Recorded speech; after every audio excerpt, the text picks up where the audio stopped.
अस्सलामुअलैकुम, बोल न्यूज़ के साथ मैं हूं आपके साथ माहरूख शहरियार और मैं हूं सनिया मलिक। हेडलाइंस आप जान चुके हैं। बुलेटिन का आगाज करेंगे। जिसका खदशा था वही होने लगा। गजा से मुतालिक इसराइल का मकरू मंसूबा आश्कार हो गया है। सैहूनी रियासत पूरे गजा पर काबिज होने जा रही है। इसराइली सिक्योरिटी काबीना ने गजा पर अस्करी कब्जे की तजवीज़ की मंजूरी दे दी है। मामले पर हमास की जानिब से शदीद रद्द अमल आया है। कहा गया कि इसराइली अज़ाइम के खिलाफ मरते दम तक मज़ाहिमत जारी रखेंगे। जिसका खदशा था वही होने लगा है। गजा से मुतालिक इसराइल का मकरू मंसूबा आश्कार हुआ है। बताया जा रहा है कि सैहूनी रियासत पूरे गजा पर काबिज होने की कोशिशें कर रही है। इसराइली सिक्योरिटी काबीना ने गजा पर अस्करी कब्जे की तजवीज़ की मंजूरी दे दी है।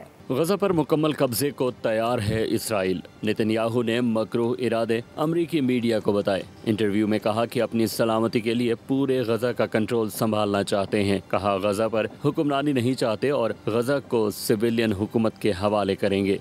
हमास ने इस मौक़िफ़ की मजम्मत कर दी। कहा नेतन्याहू का बयान जंग बंदी मज़ाकरात पर शब खून मारने के मुतरादिफ है। इसराइली अज़ाइम नाकाम बनाने के लिए मरते दम तक मज़ामत करेंगे। इसराइल को किसी सूरत गजा पर मुकम्मल कंट्रोल करने की इजाज़त नहीं दी जाएगी। इसराइली मंसूबे के मुताबिक अहले गजा को शुमाल से वसी गजा मुंतकिल करके कैंप्स में महदूद किया जाएगा और इस दौरान गजा में भूख से अमवात का सिलसिला भी जारी है। ग़िज़ाई किल्लत के बाइस मज़ीद 4 अफराद दम तोड़ गए।